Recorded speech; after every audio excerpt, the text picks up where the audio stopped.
Hey, salut les bisbaves! Aujourd'hui, petite vidéo pour répondre à une question qui m'a été posée et aussi pour vous montrer des erreurs que j'ai faites qu'il ne faut pas reproduire.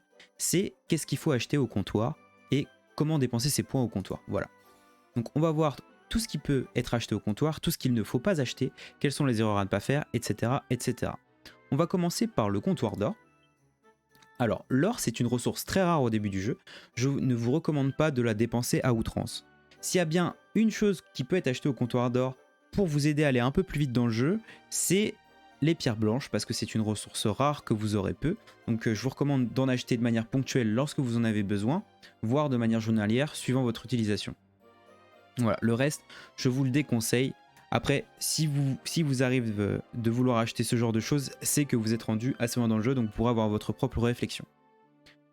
Ensuite, au niveau des points tact, c'est pareil, le choix est extrêmement vite fait. Je vous déconseille d'acheter tout ce qu'il y a en dessous de ceci. Il y a une ressource qui est intéressante, c'est les bons SP. Alors pourquoi les bons SP c'est ultra intéressant? C'est que ça vous permet d'invoquer de nouvelles créatures, et c'est le principe du jeu. C'est le meilleur moyen d'avoir des créatures de manière free-to-play, donc allez-y, foncez sur les bons SP. Après, le type de bon SP qu'il faut choisir, ça c'est en fonction de ce que vous voulez. Si vous voulez plutôt invoquer sur leur dragon ou machine à tuer, ça c'est propre à vous-même. Voilà, surtout évitez les armes, vous pouvez en avoir des bien mieux sur la route de combat de manière free-to-play. Ensuite, les mini-médailles. Les mini-médailles d'ailleurs c'est un sujet d'une prochaine vidéo, comment chasser les mini-médailles, je vous ferai ça très prochainement. Là il n'y a pas de réel choix à faire, vous allez juste récupérer les mini-médailles et vous allez pouvoir appuyer sur récupérer et choper les récompenses. Elles s'accumulent et ne sont pas dépensées, donc voilà. Vous allez juste à accumuler les mini-médailles et récupérer au fur et à mesure les récompenses.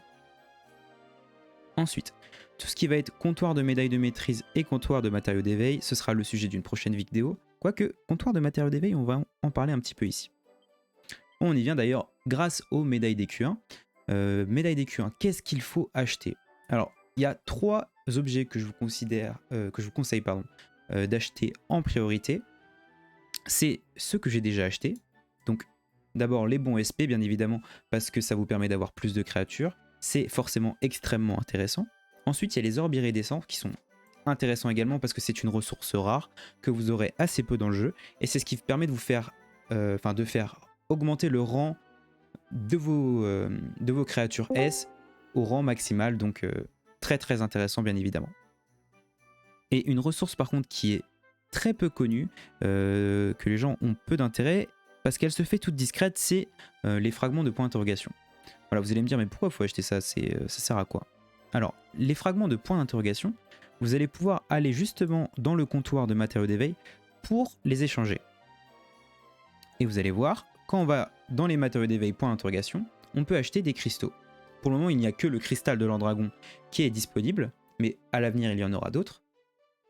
Et donc, ce cristal, à quoi il sert? Il sert à éveiller vos monstres. Donc, je ne sais pas si vous avez remarqué, mais lorsque vous invoquez un monstre, vous allez peut-être en avoir un deuxième qui est identique au premier. Lorsque c'est le cas, vous augmentez le rang d'éveil de votre monstre. Donc plutôt que d'avoir 2 fois le même monstre, vous allez rendre votre monstre plus fort. Et là, c'est exactement le cas. C'est la manière de doublonner ces monstres, de les rendre plus forts, de les éveiller de manière free-to-play. Voilà. Donc tout ce qui est free-to-play, on prend. Tout ce qui est axé sur les invocations, on prend. Donc je vous recommande grandement d'acheter ces fragments de points d'interrogation. Ensuite, si vous avez des points en trop, qu'il vous reste des points à la fin de l'event, ça ce sera propre à chacun. Si vous n'avez pas encore le bâton de Lord Draco, achetez-le. Si vous en avez un déjà excellent, faites l'impasse dessus. Pareil, les tomes de flamme A, vous pourrez en avoir plus tard, mais si vous avez trop de points, ça peut être intéressant. Le reste, ça l'est un peu moins, parce que c'est des objets que vous pouvez farmer. À la limite, si vous avez vraiment beaucoup de points en trop, par exemple vous avez 600 points en trop, vous savez pas quoi en faire, ce qui peut être intéressant, c'est d'acheter les manuscrits d'XP. Voilà, voilà.